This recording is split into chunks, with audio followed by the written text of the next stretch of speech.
నేడు దేశవ్యాప్తంగా జరుగుతున్నటువంటి చర్చ ఎన్నికల సంఘం యొక్క పనితీరు, దానికి ప్రజల్లో ఉన్నటువంటి విశ్వాసం, రాజకీయ పార్టీల్లో కలుగుతున్న అనుమానాలు. ఎలక్షన్ కమిషన్ రాజ్యాంగం ద్వారా నిర్మితమైనటువంటి ఒక శాశ్వతమైన స్వతంత్ర కలిగినటువంటి సంస్థ. ఆర్టికల్ 324 ద్వారా ఎలక్షన్ కమిషన్ యొక్క పవర్స్ అండ్ ఫంక్షన్స్, విధులు, బాధ్యతలు, పార్లమెంటులోని ఉభయ సభలు, లోక్సభ, రాజ్యసభకు సంబంధించి, రాష్ట్రపతి, ఉపరాష్ట్రపతికి సంబంధించి, రాష్ట్రాలలోని శాసనసభ, శాసన మండలి సంబంధించినటువంటి ఎన్నికలు నిర్వహణ, దానికి సంబంధించిన మార్గదర్శకాలు, సూత్రాలు, కంప్లీట్ సూపరింటెండెన్స్, డైరెక్షన్స్, కంట్రోల్, సర్వాధికారాలు కలిగినటువంటి సంస్థ ఎన్నికల సంఘం. లోకల్ బాడీస్కి సంబంధించి మనకున్నటువంటి గ్రామ పంచాయతీ, మండల పరిషత్, జిల్లా పరిషత్, మున్సిపాలిటీలకి రాష్ట్రాలలో స్టేట్ ఎలక్షన్ కమిషన్ ఉంటుంది, అది నిర్వహిస్తుంది. దేశవ్యాప్తంగా జరిగేటువంటి ఈ ఎన్నికల నిర్వహణ, అందుకు ఇప్పుడు 3 సభ్య కమిటీ, చీఫ్ ఎలక్షన్ కమిషనర్తో పాటు ఇంకొక 2 కమిషనర్స్ ఉన్నారు. అయితే ఒకసారి నియామకం అయిన తర్వాత వారిని రిమూవ్ చేయటం, తీసివేయడం అనేటువంటిది అంత సులువైనటువంటి చర్య కాదు. ఒక సుప్రీం కోర్టు జడ్జిని తీసేయాలంటే ఏ రకమైనటువంటి పద్ధతి పాటించాలో అలాంటి ఒక ఇంపీచ్మెంట్ ప్రాసెస్ అనేటువంటిది పార్లమెంటులోని 2 ఉభయ సభల్లో స్పెషల్ మెజారిటీతో రెజల్యూషన్ పాస్ చేసి ప్రెసిడెంట్కి పంపించి అసెంట్ తీసుకుంటే, అప్రూవల్ వస్తే తప్ప ఒకసారి నియామకమైనటువంటి కమిషనర్ని తీసేయడానికి అవకాశం లేదు. ఇదే సమయంలో ఈ ఎన్నికల కమిషన్కి ఒక విజన్ ఉంది, ఒక మిషన్ ఉంది.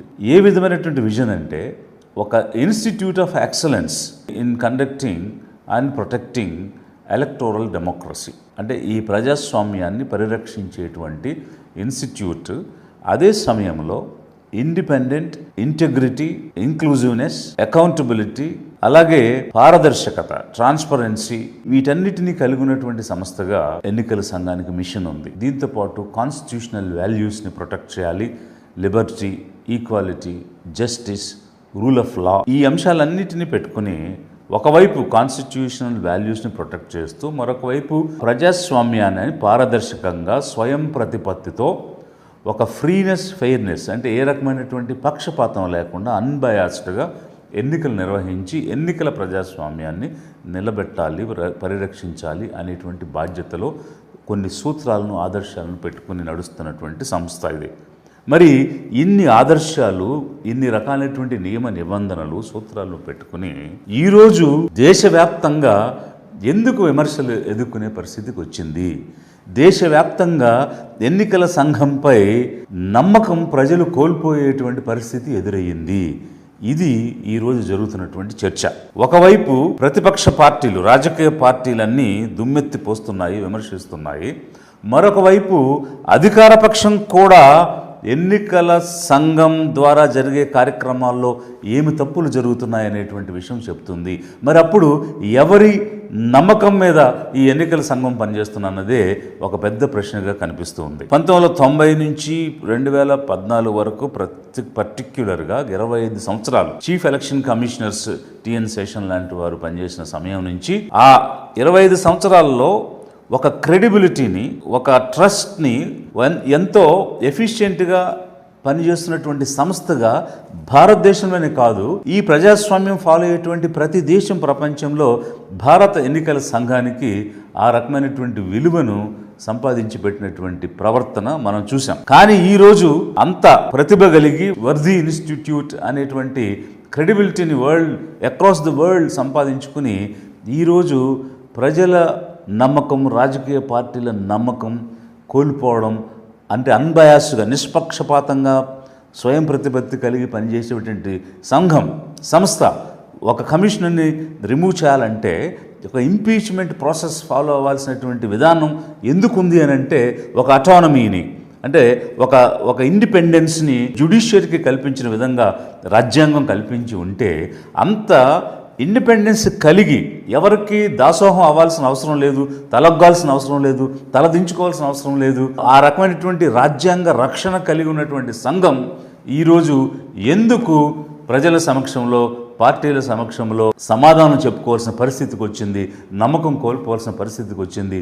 ఎంతో క్రెడిబిలిటీ ఉన్నటువంటి సంఘం అనేటువంటిదే ఈరోజు ఎదురయ్యేటువంటి సమస్య, చర్చ.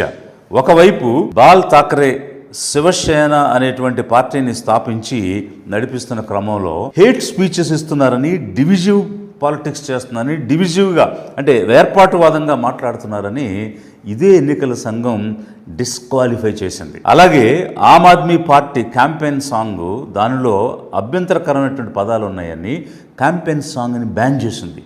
అలాంటి సంఘం 2024 ఎన్నికల్లో ప్రధానమంత్రి అభ్యర్థిగా ఉన్నటువంటి నరేంద్ర మోడీ గారు ఒక డివిజివ్ స్పీచ్, వేర్పాటువాదమైనటువంటి మాటలు మాట్లాడుతూ ఉంటే, ఇక్కడ ఒక బాల్ ఠాక్రేని డిస్క్వాలిఫై చేసిన అదే ఎన్నికల సంఘం ఒక అభ్యర్థి మాట్లాడిన దానికి నోటీస్ ఇవ్వకుండా బీజేపీ అధ్యక్షుడైనటువంటి నడ్డాకు నోటీస్ ఇస్తుంది. पहले जब उनकी सरकार थी उन्होंने कहा था कि देश की संपत्ति पर पहला अधिकार मुसलमानों का है।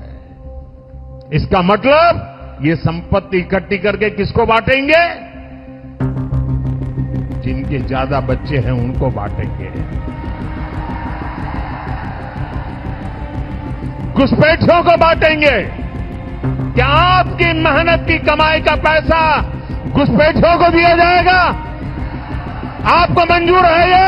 మాట్లాడిందేమో నరేంద్ర మోడీ అనేటువంటి వ్యక్తి ఎన్నికల ప్రచారంలో, బట్ మీరు నోటీస్ ఇచ్చేది ఎవరికేనంటే ఆ పార్టీ అధ్యక్షుడికి.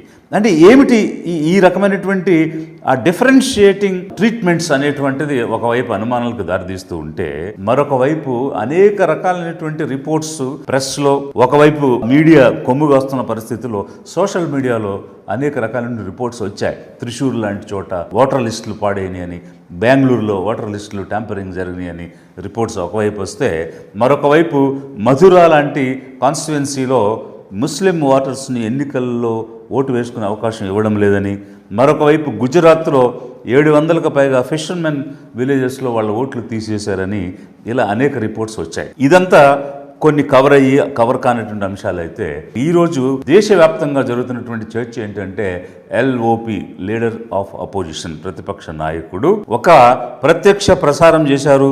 అన్ని మీడియా వాళ్ళకి పిలిచి ప్రెస్ మీట్ చేయటం, దానిలో ఒక లైవ్ ఎగ్జాంపుల్ చూపించడం జరిగింది.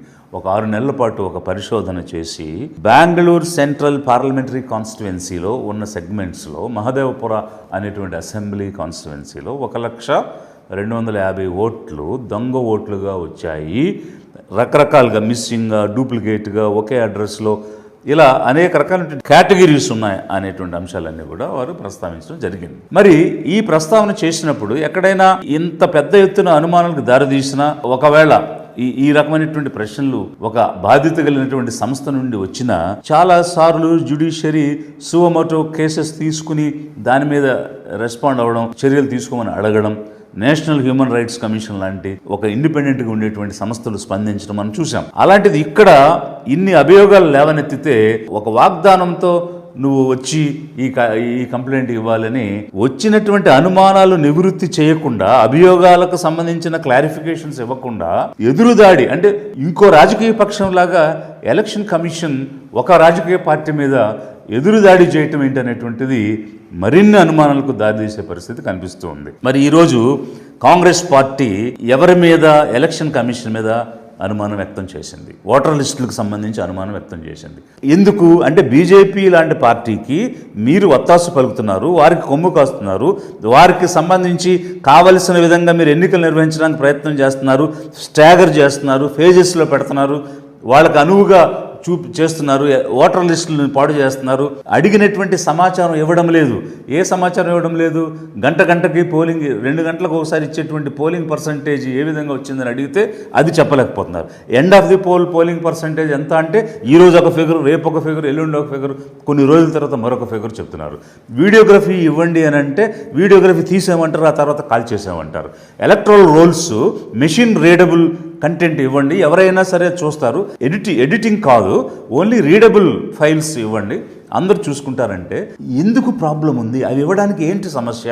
ఎందుకనంటే, ఏ ఓటరు ఎక్కడ నమోదై ఉన్నాడు అనేటువంటి విషయాలన్నీ కూడా పారదర్శకంగా జరగాల్సిన అంశాలే కదా. ప్రతి ప్రజాస్వామ్యంలో ప్రతి వ్యక్తికి ప్రజలకు తెలియాల్సిన అంశాలే కదా. అవి ఒక పార్టీ అడిగినప్పుడు అవి ఇవ్వడానికి సంకోచించటమే కాకుండా, లేదని పలు రకాల కారణాలు చెప్పడమే కాకుండా, అనుమానాలకు తావిచ్చే విధంగా ఏ అభియోగాలైతే పార్టీలు మోపుతున్నాయో వాటిని బలపరిచే విధంగా ఎన్నికల సంఘం ప్రవర్తన ఉందనేది ఒకవైపు. మరొక వైపు ప్రైమ్ మినిస్టర్ ఆఫీస్ నుంచి కాల్ వస్తే 3 ఎన్నికల సంఘం కమిషనర్స్ వెళ్ళి పీఎంని కలిశారనేటువంటి వార్తలు పేపర్లో వచ్చాయి, సోషల్ మీడియాలో వచ్చాయి. ఒక స్వయం ప్రతిపత్తి కలిగినటువంటి సంస్థ 3 కమిషనర్స్ ఒక రాజకీయ నాయకుడు ద్వారా ఏర్పాటైన ప్రభుత్వంలో ఉన్నటువంటి ప్రైమ్ మినిస్టర్ ఆఫీస్కి ఏ విధంగా వెళ్తారు? భారతదేశ చరిత్రలో ఎప్పుడు జరగలేదు ఇట్లాంటి అంశాలు. కానీ ఈరోజు జరుగుతుంటే ఒక పార్టీకి కొమ్ము కాస్తున్నారు, ఒక పార్టీకి మీరు వత్తాసు పలుకుతున్నారు, వారికి ప్రయోజనకరంగా ఉండేటువంటి పనులు మీరు చేస్తున్నారు అనేటువంటి దానికి ఒక అనుమానం వస్తుందా లేదా? ఇది ఒకవైపు.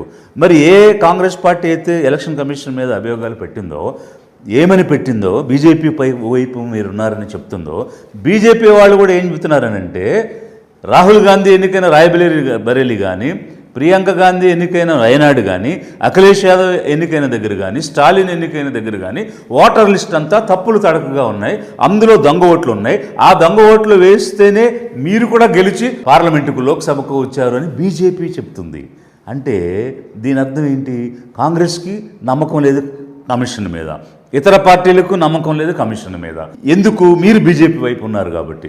కానీ బీజేపీ చెప్తుంది ఏమనంటే, ప్రియాంక గాంధీ, రాహుల్ గాంధీ, స్టాలిన్, అఖిలేష్ యాదవ్ వీళ్ళందరూ గెలిచినటువంటి స్థానాల్లో ఓటర్ లిస్టులు తారుమారు అయిపోయాయి, దొంగ ఓట్లు పడ్డాయి అని చెప్తుంది. అంటే ఎవరి వైపున మీరు ఉన్నారని ప్రతిపక్షాలు చెప్తున్నారో వాళ్ళు ఎలక్షన్ కమిషన్ తప్పుల వల్ల, ఓటర్ లిస్టులో తప్పుల వల్ల, దొంగ ఓట్లు ఉండడం వల్ల వీళ్ళందరూ గెలిచారని చెప్తున్నారు. అంటే ఇటు బీజేపీకి ఎలక్షన్ కమిషన్ మీద నమ్మకం లేదు, ఇటు ప్రతిపక్షాలకు ఎలక్షన్ కమిషన్ మీద నమ్మకం లేదు. మరి ఏ రాజకీయ పార్టీకి కమిషన్ మీద నమ్మకం లేని పరిస్థితి ఈరోజు భారతదేశంలో ఎందుకు వచ్చింది? స్వతంత్రం వచ్చి ఇంతకాలం అయిన తర్వాత కూడా, ఇన్ని సంవత్సరాల తర్వాత ఈరోజు ఎన్నికల సంఘం మీద ఇంత పెద్ద ఎత్తున ఎందుకు ఇలాంటి అభియోగాలు వచ్చాయి? ప్రజలు నమ్మకం కోల్పోయేటువంటి పరిస్థితి వచ్చింది. ఇది ఒక ఆలోచించాల్సిన, చర్చించాల్సిన, స్వయం ప్రతిపత్తి కలిగిన ఎన్నికల సంఘం ఆత్మావలోకనం చేసుకుని ప్రజల నమ్మకం పొందాల్సినటువంటి సమయం ఆసన్నమైందనేది ఒకవైపు అయితే, లిబరేషన్ కాంగ్రెస్ పార్టీ ఏమి డిమాండ్ చేస్తుంది అనంటే, ఎన్నికల సంఘం అనేటువంటిది ఒక ఇండిపెండెంట్, అటానమీ, అకౌంటబిలిటీ, ట్రాన్స్పరెన్సీ కలిగినటువంటి సంస్థ, పారదర్శకంగా, నిష్పక్షపాతంగా పనిచేయటమే కాకుండా పనిచేస్తున్నట్టు ప్రజలందరికీ కనిపించాలి, ఆ నమ్మకం నిలబెట్టాలి అనేది ఒకవైపు.